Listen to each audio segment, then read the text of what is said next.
Thank you for talking to me, Paul. was hugely impressed that you arrange and conduct and you made an album Yeah, yeah. and then you played me your lovely beach serenade that I don't remember the name of.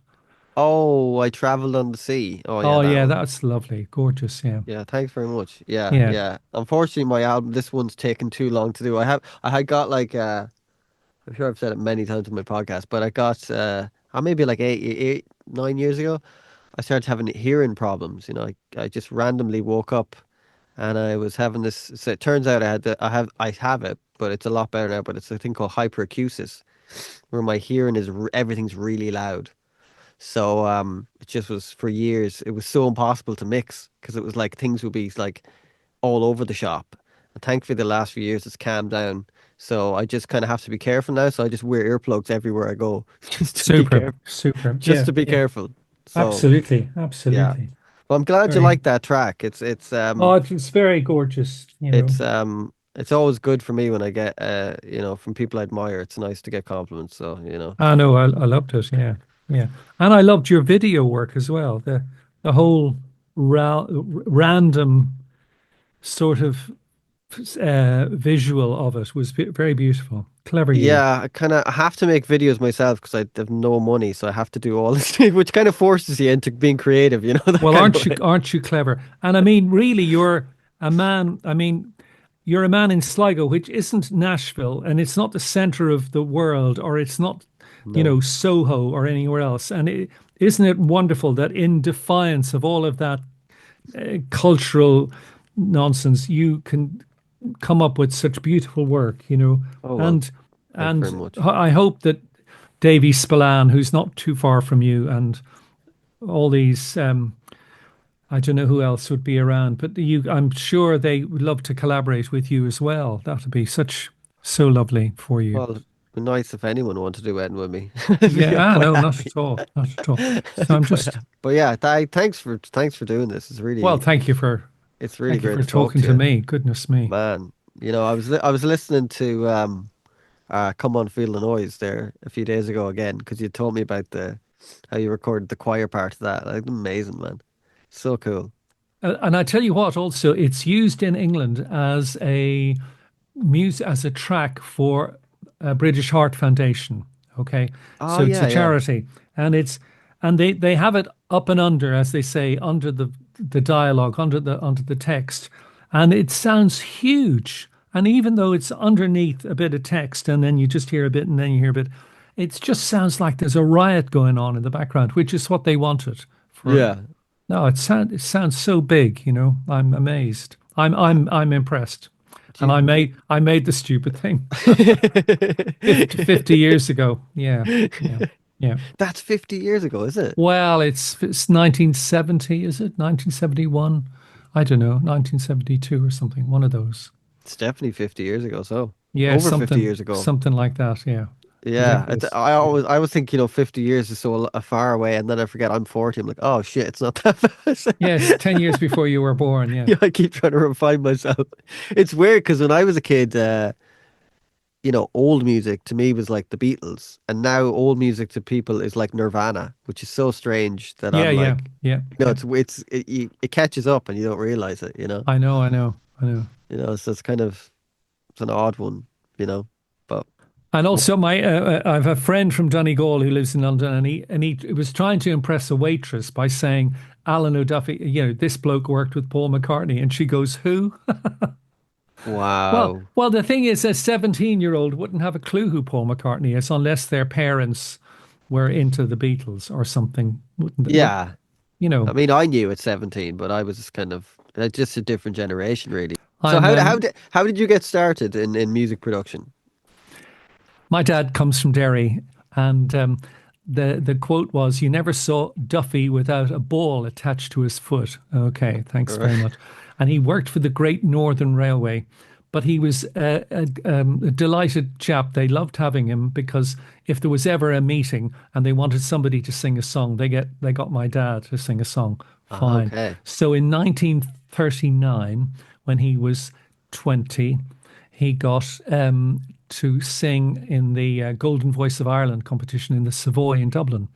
Oh and he wow. won. He won the competition. Boom, boom. And he got himself a record deal with HMV, who are EMI, who are Wow. pre Beatle. So my dad was a solo artist in Abbey Road just after the war, making cutting records, which was my heritage. My dad singing all over the place around the world.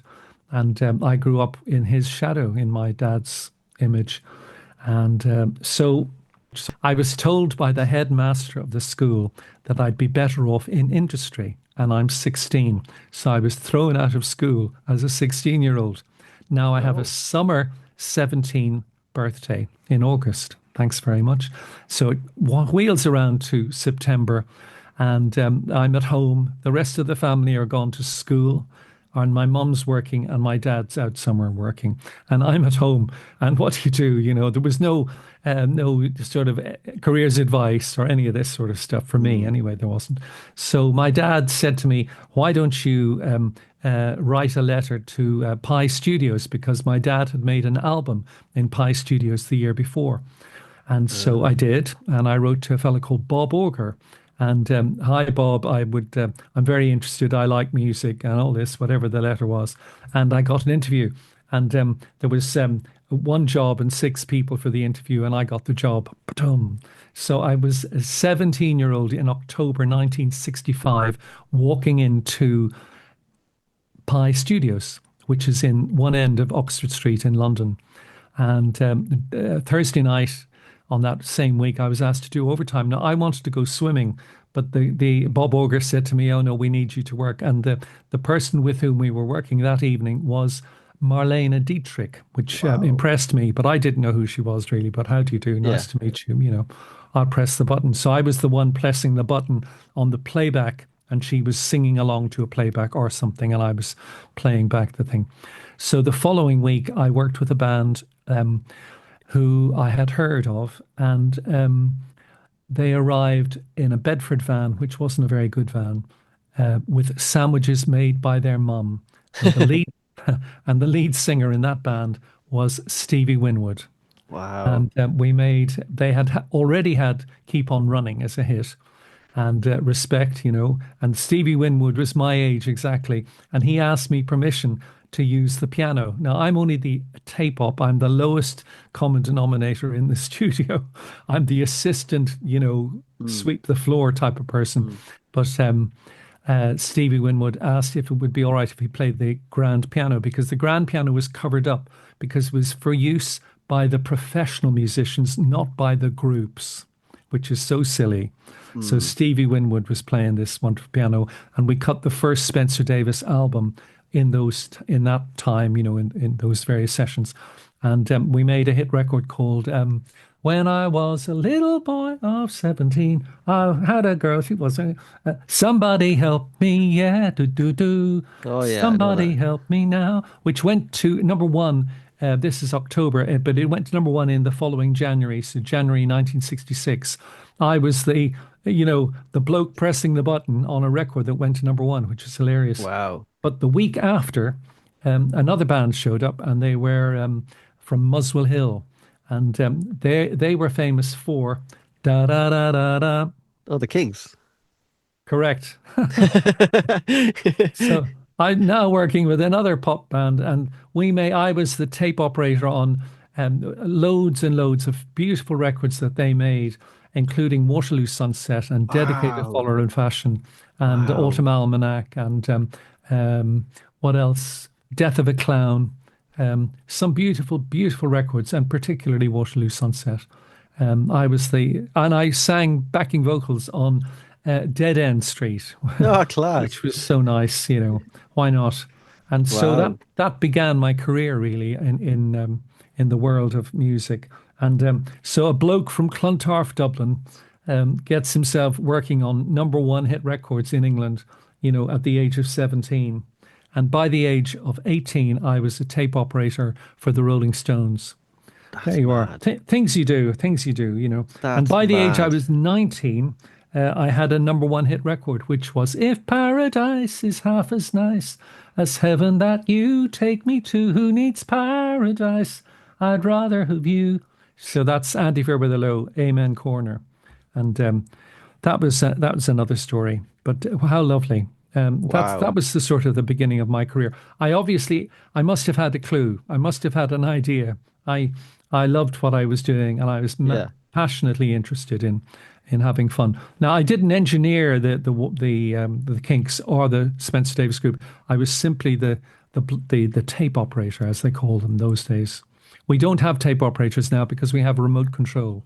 Yeah, yeah. But what was it? It must have been amazing to see them like play Waterloo Sunset. Oh Like, yeah, oh yeah.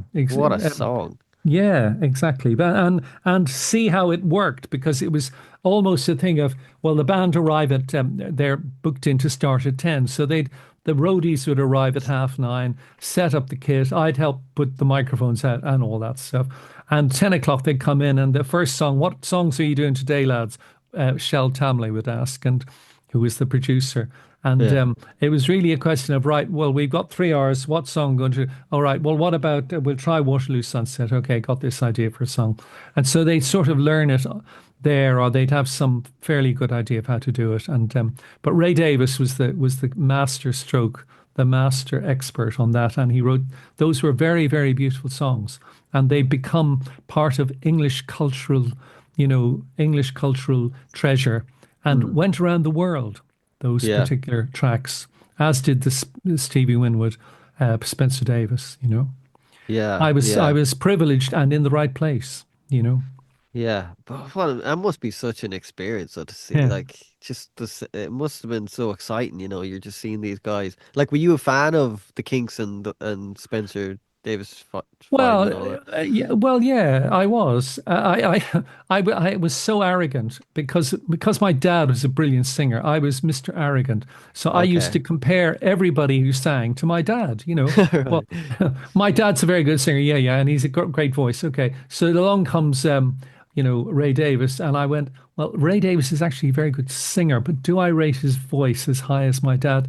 Well, I'd have to think about that. And that's me, Yeah. 17-year-old, arrogant Mr. Clontarf Dublin man. How funny, how funny. Well, Yeah. everyone's kind of arrogant at 17. We're all a bit Yeah. kind of, We're all a bit like, I You know. kind of need though. You need a bit of arrogance at that age because he kind of pushes you a bit. You kind of Yeah, need a bit of exactly. arrogance, and yeah, it's kind of Exactly. healthy. It's when you Life. get older, probably. You know, I You're a think bit as you get more. older, but yeah, you get wiser. Yeah. Especially with music.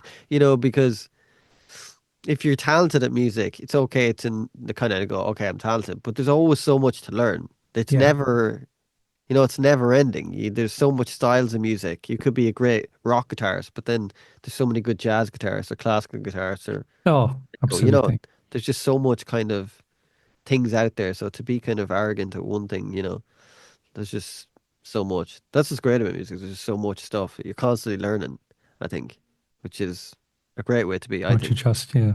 Yeah, it keeps you on your toes. Um, Andrew Oldham became a good friend to this Oh, the day. Stones manager. The Stones manager, a lovely and mad and charming and a vivacious chap altogether. But he's the one who said to Olympic Studios, we're looking for new people to join them, and I Hmm. was offered a job at Olympic Studios as a tape operator, and I turned it down. Ha ha. So, but Andrew rang Keith Grant, who ran Olympic, and said, if you employ Irish, which is my very unoriginal nickname, thank you, Mick Jagger. Mick Jagger got that one going. Um, they said, if you employ Irish in Olympic, I'll bring all my work to Olympic. Oh So wow. Olympic had no option but to employ me, which was quite funny, and which was wonderful. And I got to work in another hit factory, but this time it was independent. So it wasn't attached to a record label. It was out on its own, good luck, in a salubrious part of South London that everyone thought was mad because why not? Why are you not in the centre of London where it's all happening? Well, Yeah. for one thing, you could park, and for second, you could load up and load in, easier. And Olympic had more space, and it Uh, was a freer type of wild and wonderful studio. And I got a job in Olympic, and then that's the time when I did the mix and the brass overdub for Amen Corner. So within a few months of joining Olympic Studios, I'd made a number one hit record, which, That's cool. I was part of. I was the mixer on that anyway.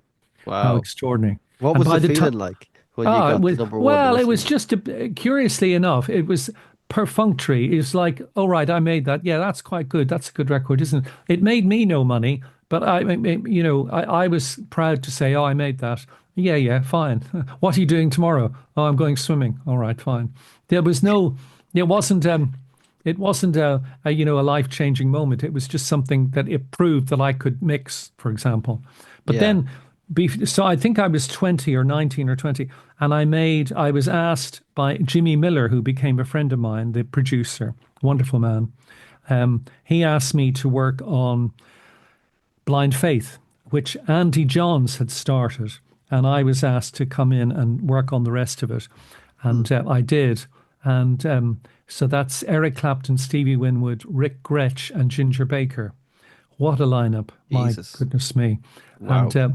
that record, I did one of the tracks anyway, or maybe two of the tracks, and I did all the voices and all the overdubs and whatever. And that record, I remember playing it to Chris Blackwell and Robert Stigwood, who both arrived one midnight, and we played the record back to the two of them because Robert Stigwood represented Eric Clapton and Uh-huh. Chris Blackwell represented Stevie Winwood. Okay, so Okay. both guys who were industry titans. So Um, Eight uh, Island Records, Chris oh yeah, Black. oh yeah, who subsequently signed up U2. But so Chris and Robert loved the record, and it went to number one in America. So I'm Wow. now a 20-year-old with a number one American album up my sleeve. Hello. That's crazy, man. Again, it made no odds to me, but I was again thrilled, and I was thinking, oh yeah, wonderful.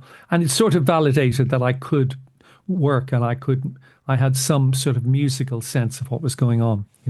They used to say what I did, which is that I was a studio engineer. It was a musical electronic craft, but I mean, Okay. it was certainly musical. My goodness me, Yeah. Do that's you what we think had do to you think do. engineers kind of got enough credit? Because a producer is quite a lot of producers back then they didn't really mix the records, and the engineers kind of got a lot of the mic'd things up and got a lot of the sounds. Do you think engineers in general didn't get enough credit that they should have on records? Totally, Yeah. totally. I mean, a producer is somebody who gets the record done. So Yeah.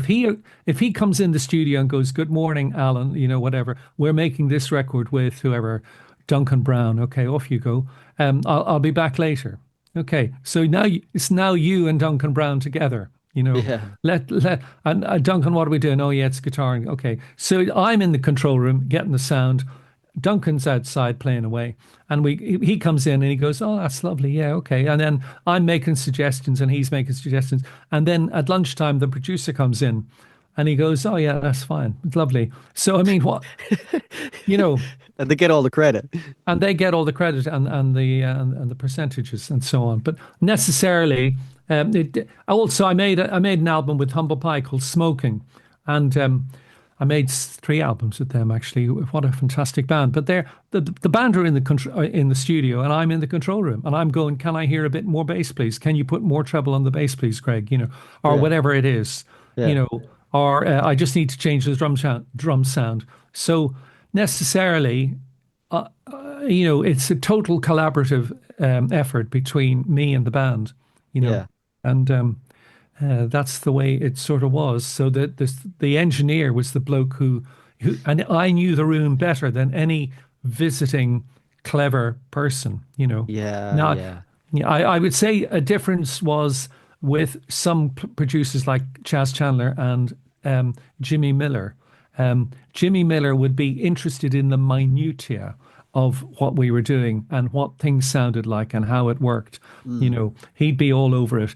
but in a sort of encouraging sense, where he'd be the synergy in the room, trying to get the band to play the stupid thing in the first place. Yeah, yeah, yeah, yeah. Whoever the band were, and I'm not mentioning any names. Well, I It's suppose a like honky tonk. Sorry, I didn't say that. Yeah.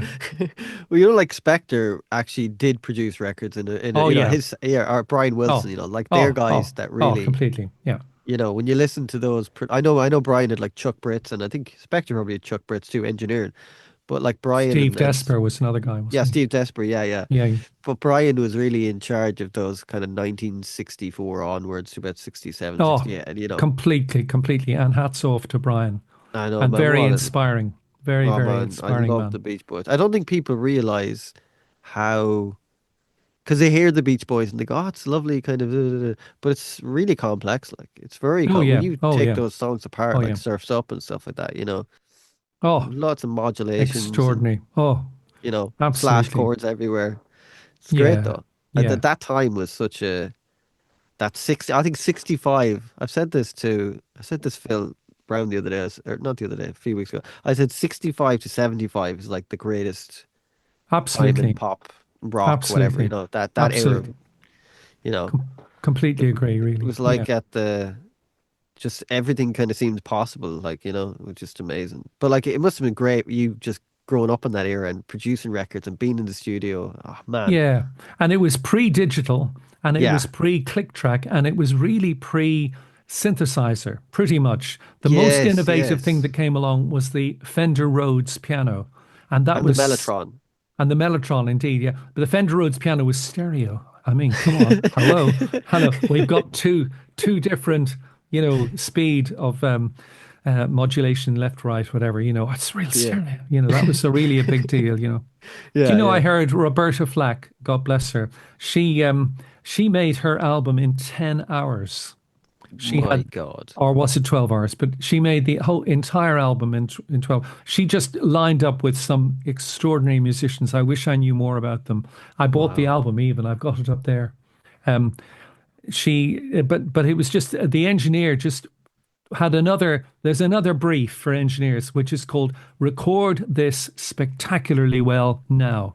Okay, Yeah. and it's five guys in a room, whatever the lineup is, just record it beautifully. That's more of a sort of classical head trip of Mm. record this in a classical sense in as beautiful a way as possible with the best signal to noise ratio that you can come up with. In other words, not having hissy microphones or tape noise or component noise within Yeah. the cycle. Yeah. Yeah. Man, that record I was telling you when we first chatted, Venus and Mars record, that sounds so good, dude.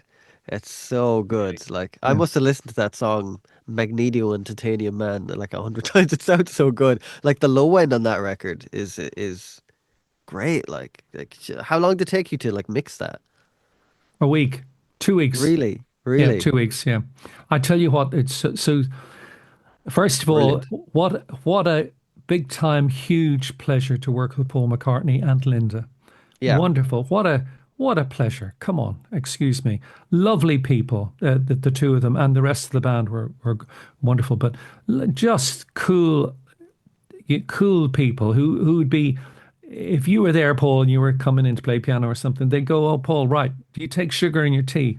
Or, what tea do you want? We've got Yes. herbal this, that, or, there'd be Yeah. something like that. And Linda would go and make you the tea or something. They weren't standing on graces in the slightest. But then when you started I'd made 100 sessions, 200 sessions with bands, and get the drums sound and all that. Yeah, fine. And I mean, Yeah. I was well into it and very still enthusiastic, of course. But when you're doing that, and then you're fiddling around on the desk, it's all analog. It's an MCI desk, working with an Ampex tape machine. No, it was a Studer tape machine. Okay, Studer 24 track at that time, made in Switzerland. So you're working away, and then you come to the point where Paul McCartney is singing. Paul's singing. So you turn the microphone up, and all of a sudden, under your finger comes the voice of Paul McCartney, and you just think, "Oh, hang on a minute. Hey, this is something very wonderful, you know. And Yeah. yeah, that was such a privilege altogether. Loved working with him. But the interesting thing is that I was such a lunatic at the time. I was you know, I know I was very into working with Paul. I loved it, loved it to bits, and loved the time and the fun we had. You know, it was Yeah. glorious. And what what I had said to the Brian Brolly, who was one his manager fellow, I can only work up until you know, whatever it was, 10th of March or something, and we're in January in New Orleans. Okay, so 10th of March, who gives a toss, right? But why was it that I could only work up to the 10th of March? Because I was off to Lourdes Okay. with the Handicapped Children's Pilgrimage Trust. Yeah, yeah. And I was going along and I was going to help them or something. So sorry, Paul McCartney, I can't work further than the 8th of March or something, whatever the stupid thing was. So we better get the album mixed before I go, which is so daft. And you know, I look back, you know, amused and befuddled, and you know, we mixed the album quickly, and it was mixed digitally, and these are the digits. Oh, 10 fingers. Good luck. And also, you couldn't say to Paul and Linda, you couldn't say to them, "Oh, I don't think we can do that because it's anything." Because Paul had been there, done that. So there was no way in which I could tell Paul McCartney anything that would be called, "Listen, I can't do that, Paul, because it's you know, the edit wouldn't work." Yeah, yeah. Don't give me that. yeah, yeah, You yeah. know. So anyway, we mixed the album fairly quickly. And as for listen to what the man said, that's quite a fun story for you. Um, I was interested. We're now in California, in Hollywood, in Hmm. Wally Hyder Studio, which is where the Carpenters worked. Thank you very much. And Crosby, Stills, Nash and Young worked. Thank you very much. We were in there. We were in there working away. And the thing was, this we had the studio block booked anyway. So I came in on a Saturday with Biff Dawes, a wonderful assistant colleague at the time, who went on to become a phenomenal engineer himself. So Biff and myself put up listening to what the man said, because I just fancied to listen, you know, just do a mix, just stop fooling around and do a quick mix. Okay. So I did a quick mix of listening to what the man said, all with full on enthusiasm, full on lunacy. Okay. And I then made a Nakamichi, which was the name of the best cassette machine recorder that we had in the world. So I made a Nakamichi cassette of my quick mix, and I sent it around to Paul and Linda to listen to on their ghetto blaster beside the swimming pool. Fine. Okay. So that was the end of that. And I had a nice time, and I went home, and that's a Saturday done. Right. And it only took, I don't know how long it took. It was wonderful. So then a few weeks later, we were coming to do the mixes for the album. Okay. So we put up, listen to what the man said as per normal, and we started to fiddle around to get the different EQ and whatever you wanted to do, echoes and all that stuff, having fun. And Linda said, which was very lovely of her, she said, put up the one where you sent us to listen to the one on Saturday that you made that we heard on the Ghetto Blaster. Send us, let's listen to that one." So I put up the 1/4 inch tape of that, the mix that I'd sent them, Yeah. and I played it through the speakers and the thing. And they said, "Oh, we like that. Oh, that's good. Yeah, you know, now play it through the Oratones, the mini speakers that we used to use, you know, to give you a sense of what it sounds like in a, you know, in a domestic setting." And Yeah. yeah, it sounded good. And we've heard it on the big speaker, sounded good. Yeah, she said, her and Paul said, "Yeah, that's fine. We'll do the next song. Perfect. Thanks a lot. Next." Yeah. So that was the mix done. Thank you. And that went to number one in America. Thank you very Wow. much. Yeah, and That's it's a lovely great. record. It's quite a mad mix. I won't tell you how mad it is. Do listen to it yourself critically, and you'll realize how mad a mix it is, because it's a bit over enthusiastic with the swelling of the backing vocals. Yeah, I won't. but I like that kind of things, when things kind of poke out. There's Yeah. something kind Oh, of, it's there's something cool musical. about It's that. Yeah, musical, yeah, nice. Yeah, it exactly. works. Exactly. Whoa. Yeah, yeah. Lovely, lovely. Loved That's it. such a cool record. It It's is. It is. It's probably not underrated now, but I think at the time, because I'm reading this huge McCartney book. I've read the first volume. This guy makes these is making these Oh, huge books. Paul Uh, somebody. I don't know what's What's his his name. name? Can't remember his name. Alan Kinsdow or something like that. Hold Yeah, on a yeah. second. Hold on a second. Oh, I think I've got his name. So, That one, oh yeah, fantastic. so Oh, good. how beautiful. The first the first volume is unbelievable. Like it's so good. But they have like this guy, the two guys that write that, they go into so much detail. Like there's so much detail. It's like crazy. Like they there must have been a few. There must have been a whole was it two or three, maybe two or three chapters on Venus and Mars. Like, and then the Really, history I'd of like to read it. I'd like to. I wish they had given me a shot, but maybe they did. I can't remember. But you're in the book. oh my, oh no, Yeah. oh no, oh no. So you can tell me a bit about Jesus Christ Superstar. A lot of these stories are in my book, would you believe? Yeah, yeah. But so Olympic Studios really ran a 24-hour thing. You know, there was bands booked in 8 o'clock in the morning. There'd be an advert. 8 to 10, there'd be an advert. Right, Yeah. 10 to 1, and then 2 to 5 would be a film. Okay. 5 o'clock, the film debris and the seats will be moved out of the way. And come 7 o'clock, there'll be a band booked in to Mm. work who might work through the night. They might work till 3, 4, 5 in the morning. And then 5 in the morning, the cleaner called Kevin would come in and he'd tidy up after the band. And then at 8 o'clock, there'd be an advert. And it just sort of went on like that. Extraordinary. So anyway, once upon a time, I was working on a Saturday night, and I can't remember the name of the band. And I got to bed at 7 in the morning. Thank you very much. At home, living at home at the time, as a kid. I can't. I was 19 no, I was 20. I was 20, and living at home. So wrecked sideways as you would be. And Keith Grant, who ran Olympic, a brilliant, brilliant engineer and a lovely man. Yeah. He rang me up and said, "I got these two lads who are making a record, and I wonder if you could come in and make them." And when in my ludicrousness, I turned down. I said, "Oh, Keith, I'm so wrecked. I've only got to bed at 8 o'clock this morning, and Yeah. I just couldn't make it. Let alone drive across London. Sod that." Yeah. So anyway, the two lads were Andrew Lloyd Webber and Tim Rice. You see, so they made a Okay. track called "Jesus Christ Superstar," the single, and what then happened was, so they did voice, they did the track and they did the voice and they did some backing vocals, which were Sue and Sonny. I don't know who they were. I should know. The main small voices. Okay, okay. Okay. So I said, "I'm terribly sorry, Keith. I can't make it. I'm too wrecked." So he did the session anyway, and so the following week on the Thursday. Anna, who ran Olympic, Anna Menzies, a lovely, extraordinary lady, she booked me to do the follow up to the session, Mm. which Keith had started on a Sunday. And the follow up to the session was a symphony orchestra in Studio One playing a symphony something or other to go along with the tracks that Keith had recorded the other day. So, hello.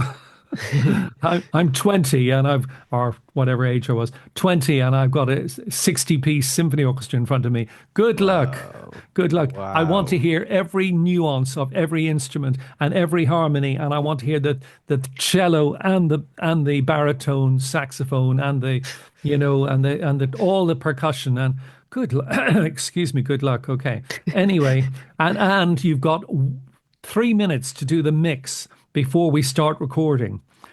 Good luck, Jesus. because they can't afford it. Because if every guy is being paid £30 to be there, which equivalent to maybe 200 quid, you've got 60 people times £200.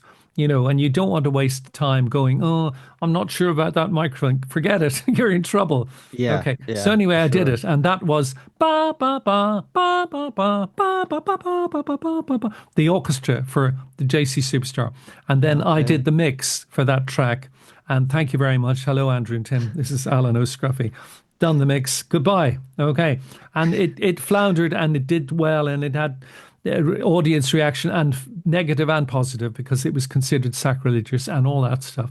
But anyway, 9 months later, I got to do the album. Hello, and the Mm. brief of the album. Now you can imagine the brief of the album would be really interestingly. Let's have a meeting about the brief. Let's exchange emails and texts.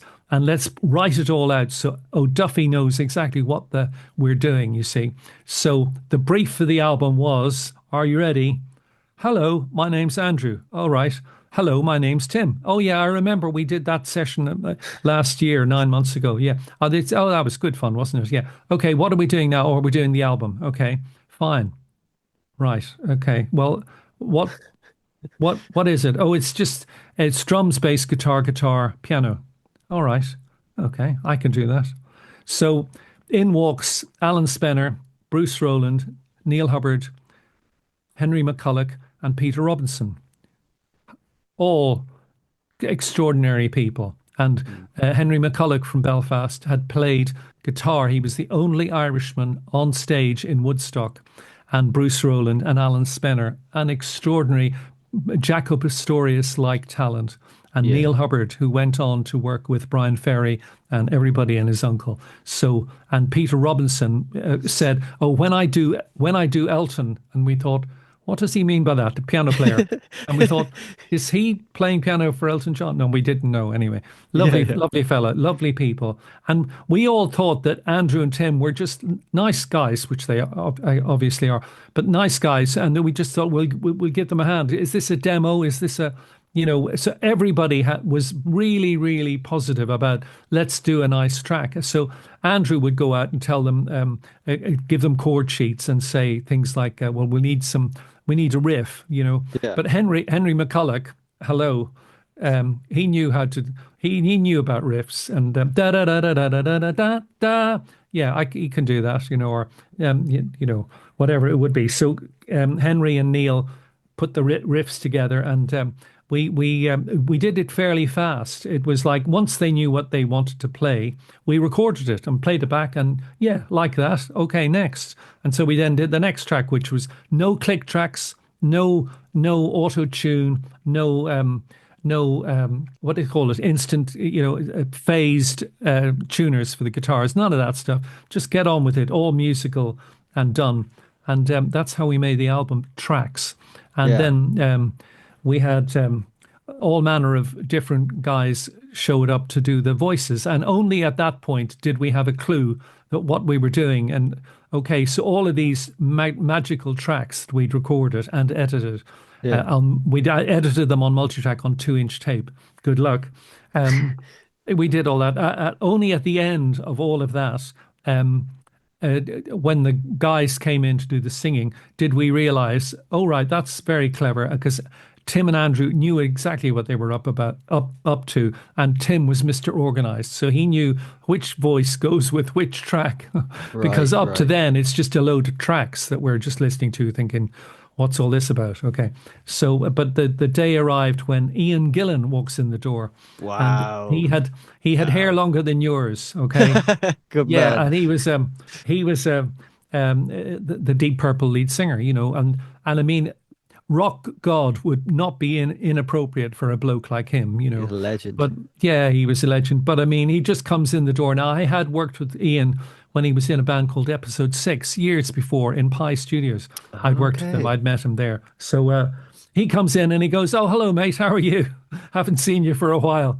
He was the most unassuming, quietly spoken, clever and wonderful singer, obviously. Lovely guy, lovely guy. And he came in, and Andrew and Tim, I think they'd had a bit of a rehearsal at home with Ian. But anyway, Yeah. Ian comes in, and they gave him a sheet of lyrics. They didn't give him notes or any staves, none of that stuff. There's a sheet of lyrics. This is the song, right? And Tim will sing it to you.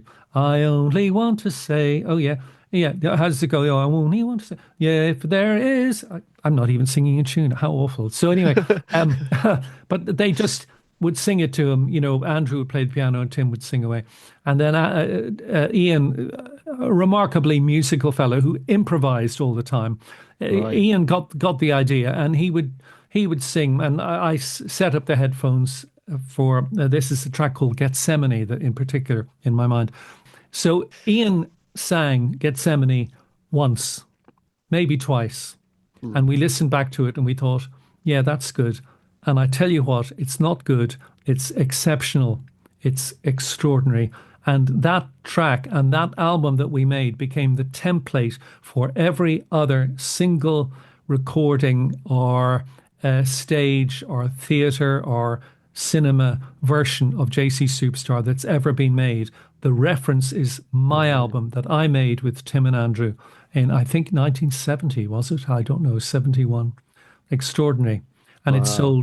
it sold 7 million copies Jesus. times two. So because Tim was saying that it's a double album, so really it's 14 million units, and it was 6 weeks number one in the American charts and went around the world. And it was equally revered and hated by all sorts of people. But the more stories that went on about it, the bigger it became. And a legacy of an album that I'm very proud of. Yeah. Um, and I sang on it too. Funny that. Good I man. yeah. So what's the buzz? Tell me what's happening. What's the but that's me. Okay. And then there's another one. Hosanna, hey, Sana, Sana. I was singing on that. Oh, I'm singing on loads of it because Brilliant. I don't know how that worked, but people are they basically it was a non. It was a bit like well, we're all in this together. Let's have fun, right? Okay. And we highly professional, but if they needed a bit of a top voice for something or other, I'd be happy to join in. There That's you are, class. an Wow, man. extraordinary piece of work, and it became um, in New York. It was revered, extraordinary, and the record stood up to any other album at the time. So if you put on JC Superstar and then put on, say, a Led Zeppelin album or a Beatles album, the JC Superstar would sound just as big time and just as big and lovely and impressive and dynamic and all that. It wasn't at all a sort of it's all right, but there was none of that. It was just spectacularly good. Thank you, and Did you thank you mix that to through? yeah. I Sorry, mixed it entirely. Yeah, oh but my. did you mix it through a Helios? Was the Helios desk that you were Yeah, yeah. using? In Helios Desk Studio Wow. 2. I Yeah, heard yeah. those desks are like unbelievable because you can crank them and they just sound so musical. Yeah, it was a beautiful album, beautiful desk. And Yeah. again, the only sort of comment that I had on the mixes, first of all, I was determined to do the mix as the way I sort of worked. I was determined to do the mix as wonderfully as I could Mm. that day for the in for that time for that day, do it to perfection for that moment. Okay, and rather than there would be no question of me going, yeah, that'll do. There was none of that in the slightest. It was all had to be just exactly the way I thought it should be, and it was. That was the first thing. And then the only thing that Tim wanted me to have more voice on a track called "So You Are the Christ, You're the Great Jesus Christ." That track, the Michael Dabo song. He wanted me to have more voice on that because I Uh-huh. was interested in making it a sort of vaudeville sounding track with the dumpa umpa umpa that style of thing with maybe a slightly megaphone voice sound. And Tim didn't want that. He just wanted more voice, thank you, and less of the umfa nonsense. But it was still a lovely track. But Yeah. there you are, things you do when you're And was 21 or 22 or something. and like when you're mixing these records, did you use reference tracks of stuff that you liked, or would you just go in there and just mix it how you feel and whatever? Would you have a style? Was there certain things that you did in your mixes that you kind of liked to do that kind of more like not a trademark, but just something that you liked to add in your mixes? Well, I did love accentuating the positive. Okay. Okay, which might sound silly, but and I would also like to have some ongoing churn, so that if we come to verse two, I'd like something else to happen on verse two that makes it bigger or makes the chorus grander or do something that keeps the thing rolling. And I had a load of ideas up my sleeve in terms of the voice, because Uh-huh. especially if you had a voice that you're working with and you think like Ian Gillan or Murray Head, extraordinary people, or Yvonne later on.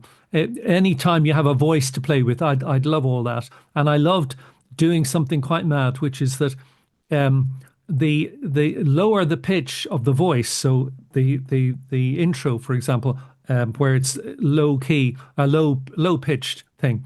Hmm. I'd like that to be quite warm. I'd like that to be in your face sort of thing. But now, if we're getting to a point where it goes up an octave or up a fifth or something, and we're starting to get into, higher echelons of glory for for the melody, I'd like Yeah. to add a bit of. I'd like that to sort of start to sound a bit alpine. Okay.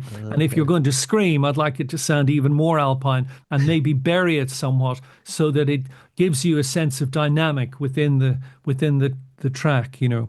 So I did have all of that. I was mad keen on voices and we can do with voices, you know. And then I had all sorts of other tricks, which was a bit wall of sound ideas, which is that Neil Hubbard's guitar, which is on the left, would Yeah. be have a 0.45 millisecond delay going to the right, and Henry McCulloch's guitar on the right would be 0.45 of a second delay on the left. So when Henry played a note, the note would occur, obviously him playing it, but there'd be a shadow sound on the opposite side of the opposite side of the opposite speaker, basically. Yeah. So there was some sort of, if you're wearing headphones, there's some sort of cross reference where it's moving between your skull, across your skull, you know. Yeah. Just interesting little things like that. I was always interested in innovating. My idea was, what can I do today that makes this sound incredible? And Mm. yeah, next year maybe there'll be a different echo system we can use or whatever. But for today, let's do this as spectacularly as we can, you know, for today. And then you can walk away and never ever let something go through that you think, yeah, that's all right, that'll do. I was never interested in that. Yeah. Yeah. Well, you can kind of hear it because your stuff sounds great.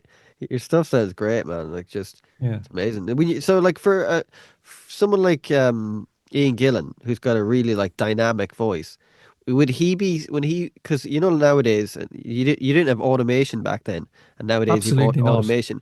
So guys like that, they'd be kind of automating their voice. Would they get like moving up to the mic and back to the mic? Would they be automating almost or controlling their dynamics as they're singing, or how was it? What was that kind of like?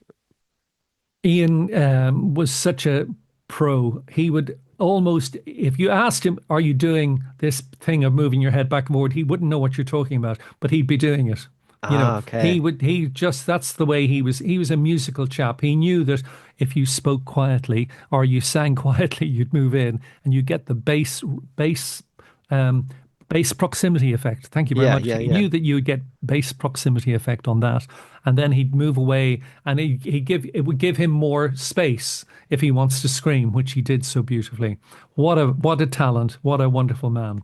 Yeah, he's still got an amazing voice. Like, Oh yeah, the he new Deep knows. Purple record's great, man. He still sounds great. Yeah, yeah, he's a Brilliant. fine, fine, fine fellow. And Yeah. would you so for someone like him, how much would you compress his vocals, and what compressor would there be a specific compressor that you would use, or would you just kind of did you have a go-to compressor for like I know different singers have different kind of timbres, and some singers are more harsh and some singers are warmer, you know. Well, the interesting or the mad thing is that we didn't have that much choice.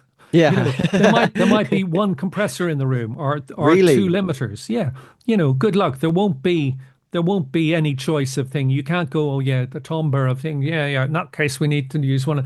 I mean, you could rent in a few things if you wanted, Yeah. but essentially, why do you want to rent that in? Because it's about, yeah, you wouldn't get anywhere. But basically, it was what it is, and I'd Yeah. used whatever compressor was available and hope that it didn't, if I didn't like it, I wouldn't use it. And if it worked, it would be fine. I can't Yeah. really remember. Dromer were one of the companies, Oh, and drama, yeah. Pi was another company had um, who had compressors that we used. But they really weren't around, certainly in JC Superstar. Isn't it funny that mastering albums was not at that point a career path or a thing that happened.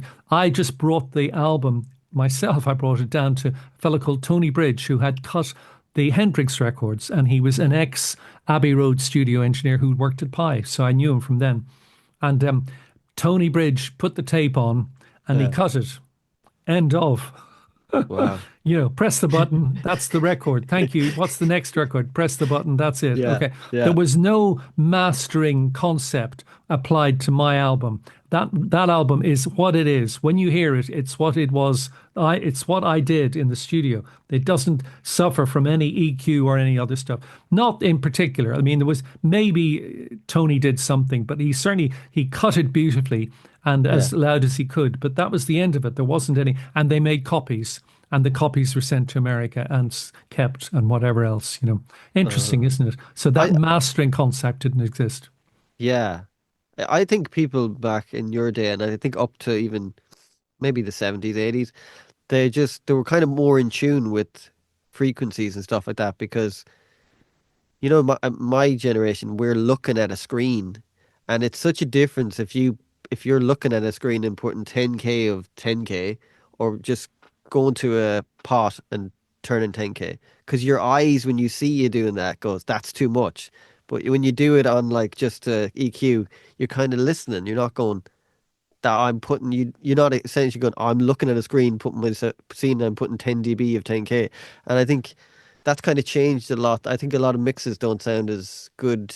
People think mixes sound great now, but I don't know. I think the mixes that you did and lots of other people, they sound so good. They still sound so good. Yeah, yeah, They yeah. have just a breath to them and a That's right. vibe to them. They have a vibe to them that's like very so musical. Where stuff I now hear nowadays, not everything, but a lot of stuff, it's so compressed and it's so everything's loud. Like there's nothing Yeah, that's not loud. yeah, yeah, There's no yeah. 3D about it. And like back in the 60s and 70s, there was space. They could hear little things in the back and things that come up front and things. That was like the dynamics were played a bit more than I think they are now. That's my opinion. Maybe I'm wrong. No, You you're know. right. You're right. And in fact, what I'm saying is that JC Superstar was cut flat. This is this tape. Ah, okay. Stick the thing on, cut it, done. Next. It Shit. was just that is what the sound of the record, the original record, was just the tape that I made. There wasn't any EQ or compression and none of that stuff. That didn't happen. It just was as it is. Good night. So the Thank guy you. who cut the vinyl, he didn't add anything to it, or he No, just no, pure no, flat. no. Yeah, yeah, yeah. Nothing. Yeah. I That's mean, cool, man. if there was any whatever, maybe I don't know. Basically, nothing happened because it's a double album anyway. So what he couldn't, he had four sides to cut. So just put on tape one, right? Fair enough. What do you think of this? Play a bit. Thank you very much. Go back to the beginning. Stand by. Press the button. Cut. Done. Wow. Shit, that's cool, man. Yeah, yeah. That's so Good fun, good. eh? Isn't it How, extraordinary? how did you get involved working with Slade? I don't know exactly, but I had worked with the Animals, or I'd worked with Alan Price. Oh, Certainly, he wow. was a friend of mine. Alan Price is a friend of mine, and he still is. Wonderful man. My goodness, and what a great singer. And Wow. so I was just asked at one point. George Scants had made "Cause I Love You." That was the track. Yeah, da, da, da, da, da. Cause I love you. Yeah, that's right. Okay. George had made that track, and Chaz asked me if I could mix it. And it was a bit of a fragile type of track. It was like, I don't know what we're doing. I don't really know quite how to mix this, you see. But anyway, I did. And he liked my work for some reason. And I used an effect that George Scants had put together, which was a high speed Revox. And the high speed Revox I used to enhance Noddy Holder's voice by making him sound a little bit more like John Lennon. Funny that. Because John Okay. Lennon, if you know, I Am a Walrus, if you remember the ADT. extraordinary ADT, automatic double track, yeah. Mm. So I did that on Noddy Holder's voice and did the mix and did it as carefully as possible, obviously. And they loved it for some reason. So I kept getting booked to work with Slade. Funny that. And we That's cool. made something like five or six number one hit records in England. And I made Slade in Flame and I made whatever else. Slade Alive.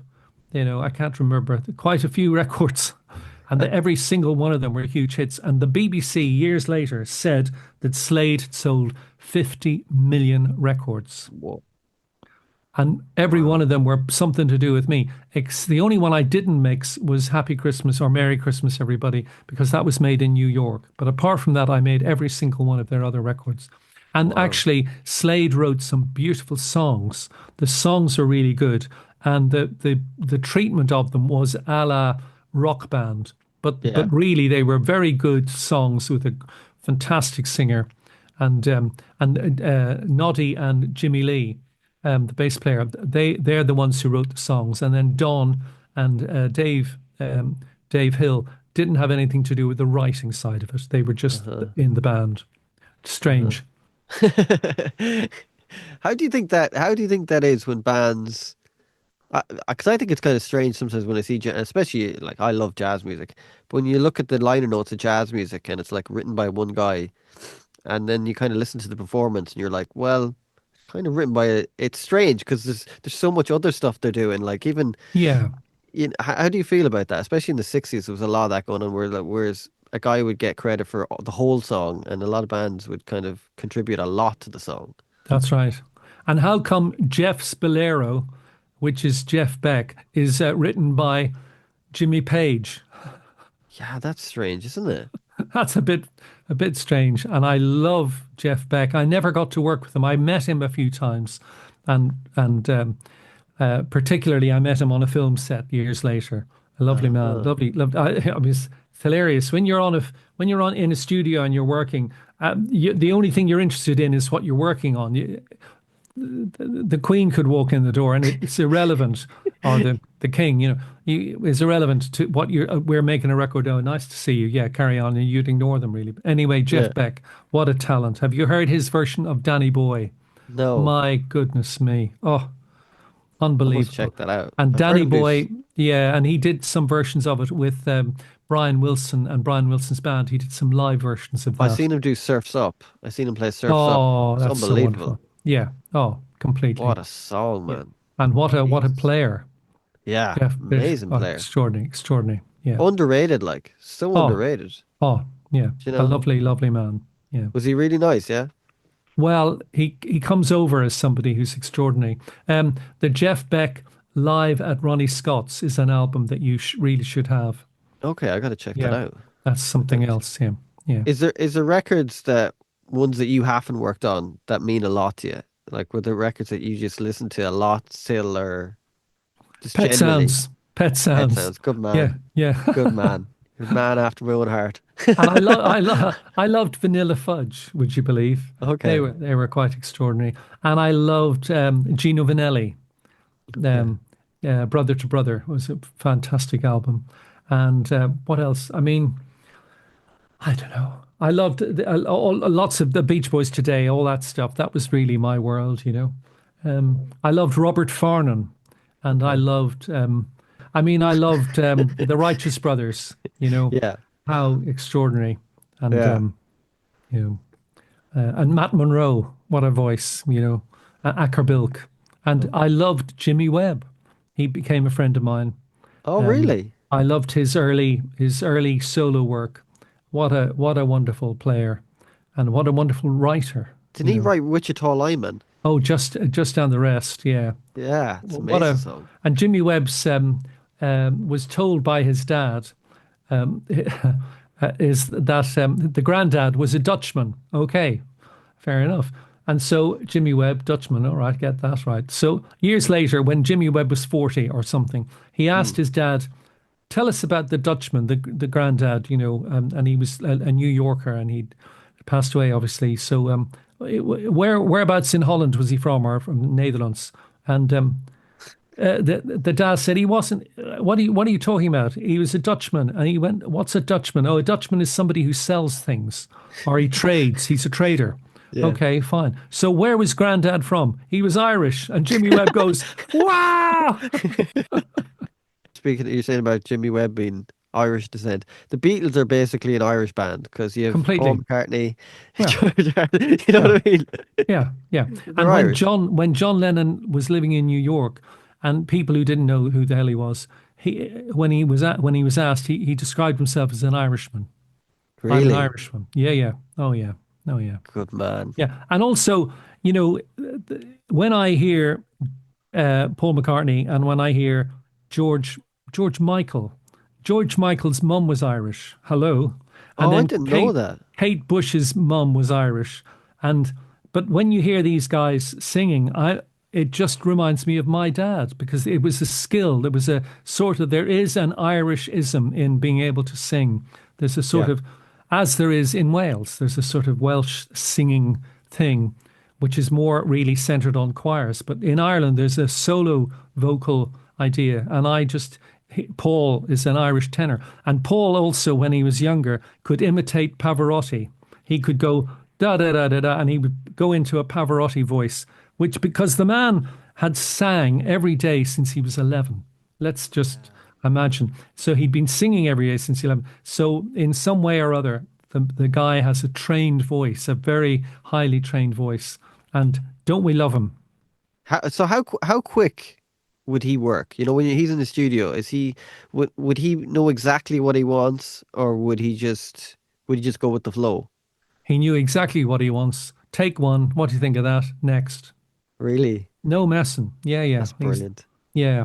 He doesn't stand on ceremony. If he wanted to change it, oh, might change that line. Okay, yeah, fine, okay. But he was not hanging around in the slightest. You know, if he Uh, got what he wanted, fine. If not, he'll go home and do it tomorrow. Done. See you tomorrow. uh, No problem. Lovely uh, people. Lovely people. Yeah. yeah, those records are just so good, man. Jeez, you never got to meet Brian Wilson, did you? Or worker?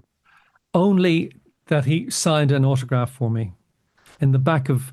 I went and I was working in the Shetlands. With All right. imagine on an album, on a film, and my son gave me a Christmas present of tickets to go and see Brian Wilson at the Point in Dublin.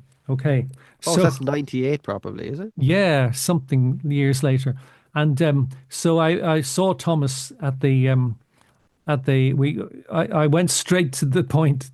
I think I didn't go. I went to Thomas's flat and then we went straight out to the Point. Okay, Yeah. and it got there.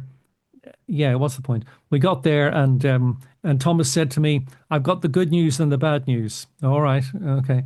So he said, "The good news is we can't get to see Brian Wilson because I thought I could pull a few strings and go, oh, I know Paul McGuinness. Maybe Paul McGuinness can pull a Yeah. string for me or something. I knew Paul, Yeah. but no, or Barry Devlin or one of those clever people." And he said, "We can't get tickets. We can't get backstage." And then he said, "Well, but the good news." I said, "Well, what's the good news?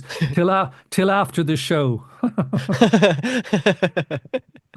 Clever son. So I got to meet Brian Wilson just very briefly. He was very shy and sort of very introverted, but the show was extraordinary. That was the first time he had showed up this side of the Atlantic with his band, Brian Yeah, Wilson. the Yeah, amazing band. They're so good, man. I yeah. remember Oh, we went to extraordinary. London. Me and my friend went to London to see he did that Lucky Old Son. I don't know if you heard that album. Yeah, yeah, Brilliant yeah, record. So it was the yeah. premiere of that, and we were like, we were like dancing like gobshites. And this afterwards, this woman sees us and she comes running over to us. I'm like, who's this woman? And she's like, you're the guys that were dancing. I'm like, oh yeah, yeah, yeah.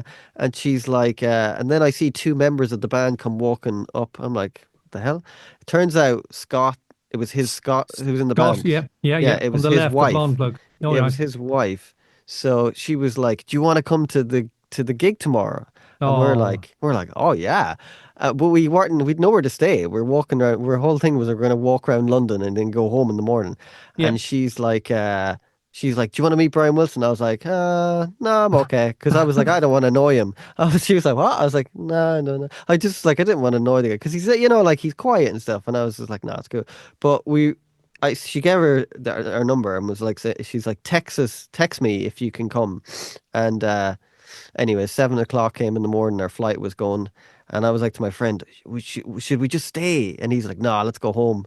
And I was like, "Okay, let's go home." But I regret it so much because I was like, "Oh, we could have gone to the second night and we could have been." But yeah, it was, it is what it is. But it was cool. It was class. It was so good because his band are so good, man. They're so good. like totally tight as well. Like, and they There's, play the music perfectly. don't they just? Yeah, Yeah. yeah. When you were like back in '66 when Pet Sounds came out, do you remember hearing that the first time? I do, I do. I What was mean, that like? I remember specifically. Well, Mick Jagger had a copy of Pet Sounds. Fine. Well, like an acetate, was it? I don't know. No, he was he had brought it back from America. He had a copy of it before anybody else had a copy. So Mike Hurst, who was in a band with Dusty Springfield, wanted Uh-huh. a cop. Was given. Mick was going to say he could have a copy of it. So um, they in Studio Two. In Pi Studios, we had a copy room. So Uh-huh. somebody was making a copy of Pet Sounds in the copy room, and I was in Studio Two working with the Kinks or somebody like that, one of those bands. And I remember hearing it through the crack in the bottom of the door, thinking, "What is that?" Because it isn't instant karma stuff. It's very discreet, isn't it? You're just not sure what on earth you're listening to. Yeah. Quite an extraordinary piece of work. That Yeah. that took me, and I kept trying to list. I kept in my life listening to it, trying to figure out how they made it. And Paul McCartney said he's given a copy to each of his grandchildren. There you are. Yeah, he loved it too. Yeah, I used to always and buy people presents copies of Pet Sounds. It was either Pet Sounds or Talk Talk Spirit of Eden. I'd be like, you have to hear these two records because it's such a great record. It's so, yeah, you yeah, know, it's amazing. Like I remember the first time I heard like that consciously, I was like, what is that? Dave Fanning, you know Dave Fanning. yeah. Of course. He used to have this show on a Sunday morning. I don't know what it was called, but he used to have a show where he play like, you know, whatever music. And I remember sitting in the room on a Sunday morning. I happened to not go to mass that day because I was like, oh, I'm not going to mass, you know. But and my he was playing something. He started describing it. He was like, because I didn't really know much about the Beach Boys history, but he was saying that this guy describing how Brian stopped touring and he was writing songs for this band, and I was like, oh, I thought it was kind of like the Monkees or something. So they have guys writing songs for them. And then they played "I Just Wasn't Made for These Times." And I was like, "Oh my God!" Like totally blew my mind. I was like, "How is that?" It's just, What is and then that? I Yeah, had to know everything about. Like I watched documentaries and I got Pet Sounds, and I was just like amazing, man. Because it's like a little world, you know, when you go into like kind of music like that's really that creative. It's like you're going into an own little world because it's got so much like the music is so much colors and so much things about it. It's just like, yeah, that's. I always think it must have been like. Uh, so amazing when being in that decade like you were, growing yeah. up and just hearing Oh, all that stuff. Like oh, Strawberry Fields Forever comes out, you're like, what is that? Or Good Vibrations even, you know, it must have been yeah. Oh, just, completely. Oh, completely. it must have been Yeah. amazing. I have a little quick story for you. My cousin Gerard McHugh Yeah. used to run McHugh himself in Dublin, which was in Talbot Street. It was a multi clever shop where they sold motorbikes and stuff for kitchens and Brilliant. white goods, and upstairs they had radiograms and then bicycles and record players. Okay, and record players. And that was my phone ringing. Okay, so Jared let us come into the shop before the shop opened because I had received from Tony Bridge, my friend in Abbey Road, he had sent me a copy of Heroes and Villains. And so Wow. we had an acetate of Heroes and Villains um, upstairs in Talbot Street in Dublin. And we played it on all the different record players, which were all sitting in this showroom of a place. So myself and my brother Cormac were the first people in Ireland and Jared to hear Heroes and Villains. That Hooray! that is brilliant, man. It's a silly story, isn't it? Yeah, That's a yeah, brilliant story. I love yeah, it. yeah. I That's love such a it. thing about Ireland. Remember years ago, I remember, like shops, they would have like the most random things in them. There would be Yeah, like that's right. spinach, and then next to the spinach would be like a video store. Like I remember where I grew up, there was That's like right. one place. It had VHSs, so they had like tapes. They had sweets, and they had also a takeaway, all in one place. Yeah, yeah, So it yeah. was just like, well, I think that's great. I Oh, love. yeah. It's I so love it. I Irish. love it. Like Yeah, it's such yeah. an It's Irish wonderful. thing. I'm It's like, wonderful. It's wonderful. All I'd say, Paul, is that love your work. Okay, first of all, thank you for the privilege of talking Come to on. me. No, I'm serious. I'm serious. But the other thing is that, I was remarkably privileged, as it happens, to be in the right place at the right time, and I had a modicum of talent which I nurtured and worked crazy hours. I used to really, really work stupid long hours, but I was there learning about how to make whatever it was, making records and doing stuff. And I would encourage young listeners to your work, to this type of thing. I'd encourage them to become musically adroit, learn Hmm. a chord a day. One chord a day is all you need, and try and learn, try and put your heart into the music side of things, but then realize that it's very difficult to earn a living doing that. And if you could in somehow turn that into an income stream, that would be wonderful. And I think it's increasingly difficult Yeah. for you and your age in your age time. But it's and then remember that you own the song. It's the songs are yours. Don't give that away. So if you can turn what is a passion and a love into a way of earning a living, then you're really, really doing well. And Yeah. that's what it is.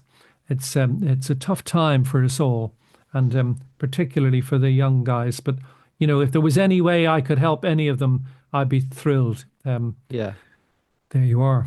Yeah. Thank you.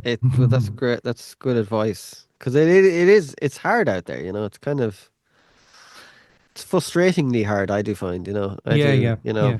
I Well, I remember think. Come on. sorry, I've got bought over to England so many times. Remember, I got bought over by a, a big record label, which will remain nameless, but it's one of the big ones. And they had heard one song I had called Lights in the Sand. And it's quite poppy. It's very Beach Boysy, very kind of, pre-Fast Friday. It's catchy. But anyways, they were like, they were raving on, oh, this is great, and this is it, and they say, all. I mean, obviously I was so young at the time, all the bullshit they said to me, they said to everyone else they've ever said it to. But you don't realize at the time, you're like, oh my God, they think I'm good. And quickly realized that they wanted like 12 more of those songs. They didn't want, like, I remember sending them stuff of orchestral stuff I'd done, and they were like, what's this? Like, no, zero interest in it. They were like, no. And I'm thinking, it's music, like, but they just want that 12, they just want that, all those kind of same thing. And it can be quite disheartening, but I think it's just best kind of follow your own lead, You mightn't, you know, you mightn't make it, but I think if you're doing what you do, because music never started out as an industry. It started out as people just playing love. They loved playing music. That's right. That's right. And I think somewhere along the line, I think the industry has lost sight of that. They think it's all about money. It's not, because without all those people, Paul McCartney and Lennon and Brian Wilson, they would have no industry, or anyone before that, Sinatra or like Miles Davis, they've lost sight of that. I think that's why the music industry is in such a mess. It's not because of creative people, because of people who just want to leech off people who are talented. That's my two Indeed, cents. indeed. You know, Um, if I can be so outrageous as to tell you, I wrote a book about my life in the music please, world. please tell me. Well, funny that. I was working in Paris, and I had the time to be able to sit there and write. And I wrote out a book, and it's called Music, Magic, and Madness. And it is a story of not so much an ego trip on my side, but a story of some of the quite extraordinary people that I came across and worked with, and the people the ways in which we worked, and in homage to the memory of some of these wonderful people, I wrote the book so that somebody would know in the future that Jimmy Webb. Okay, we know about Jimmy, but say Jimmy Miller. It's okay, so that somebody would know in the future that Jimmy Miller was a genuinely wonderful fellow. His mum and dad, his dad booked Elvis Presley into Las Vegas, and Jimmy Miller's the little boy. Hello, here he is. And then I got to work with them with the Stones, and with Blind Faith and so on. But isn't it just the fascination of the connections of the people that I knew and worked with? And I wrote it all down in my book, Music, Magic, and Madness. And maybe it would be of some encouragement to younger wannabe producers and wannabe songwriters and singers that you get some of the stories from my era in music. Yeah. How long did it take you to do the book, to write it? Did it take? Well, it's that's another story. Yeah. It took, it may be a couple of years, it just but Yeah. that's what I did anyway. I haven't promoted it at all actually up to now because I've been doing other things, Mm. as I might have told you. I've Yeah. been slightly busy, but I'm coming to a point where maybe this summer I'll be able to promote it. I'd love to. Yeah. Yeah. And you're doing an audio book of it, aren't you? I'm doing an audiobook of it, yeah. And Brilliant. I'm going to ask your huge talent to see what we can do together on the Well, audiobook.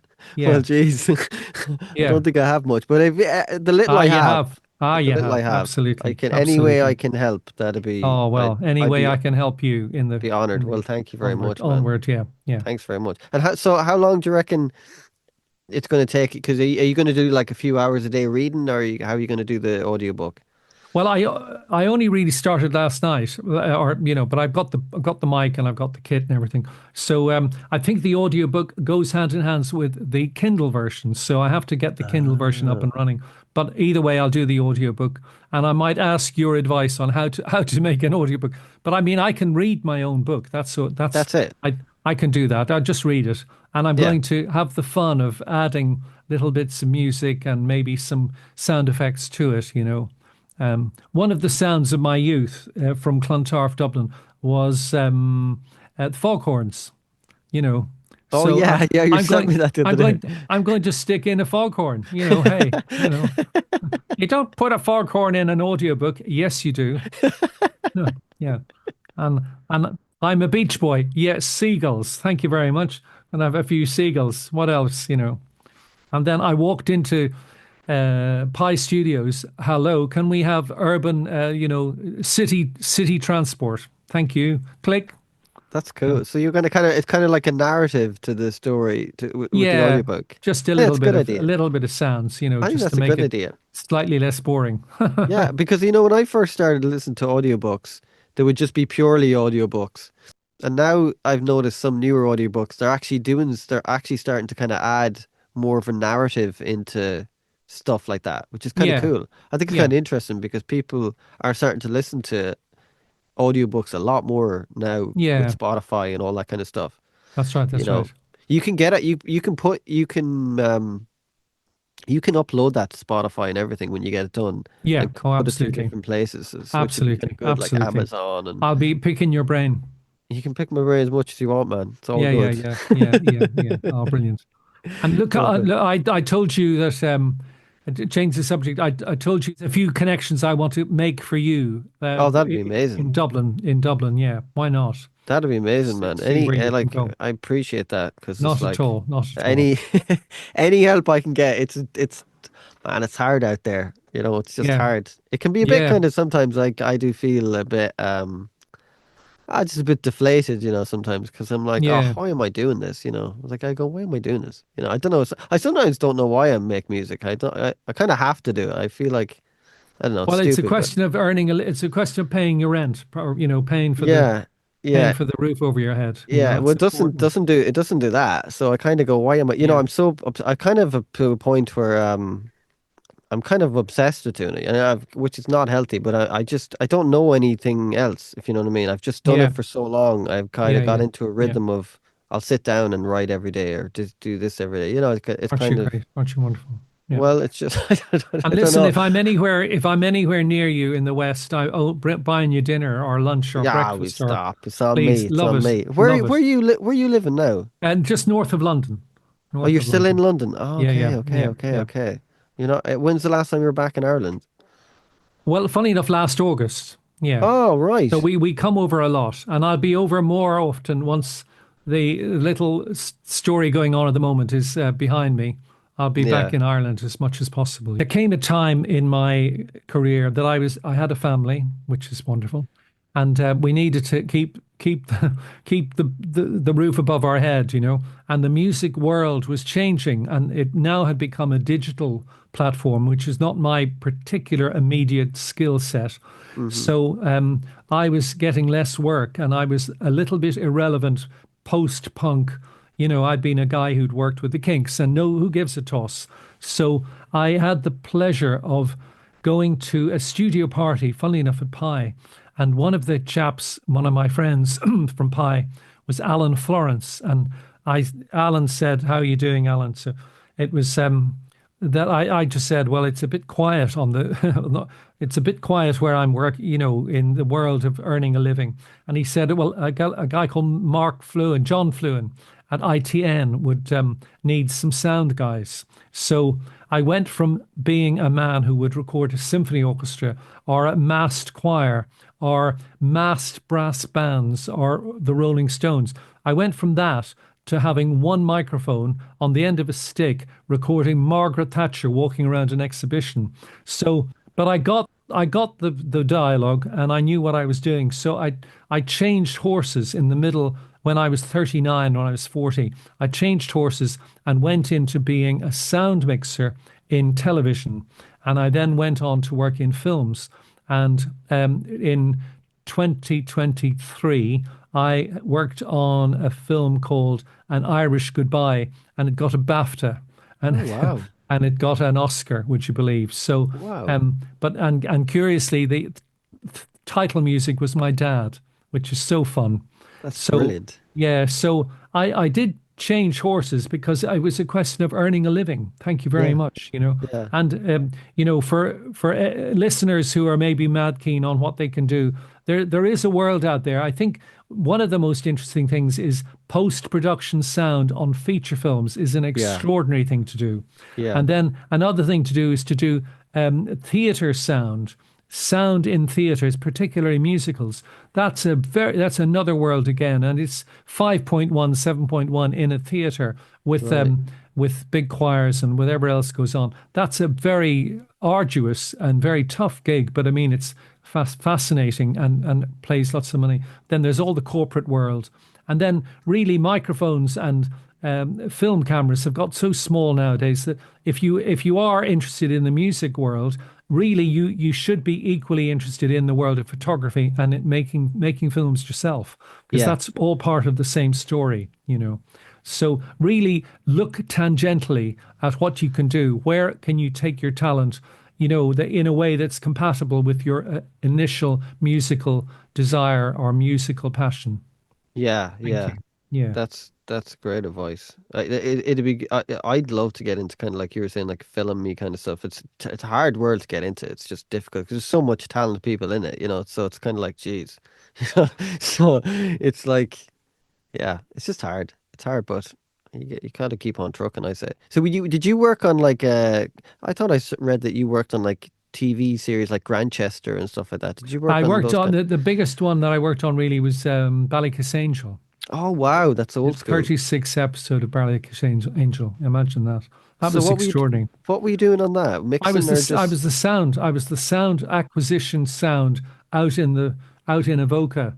It's standing in the rain all day. Oh So I was the wow. guy with Barry O'Sullivan, who was my boom operator, a wonderful man. Barry and myself did 3 years of Ballycus Angel, which was such fun with some lovely people and very clever people. And That show was massive. it was loved around the world, you know. Yeah, Yeah. there you Yeah. are. Yeah, there we go. Well, Privilege.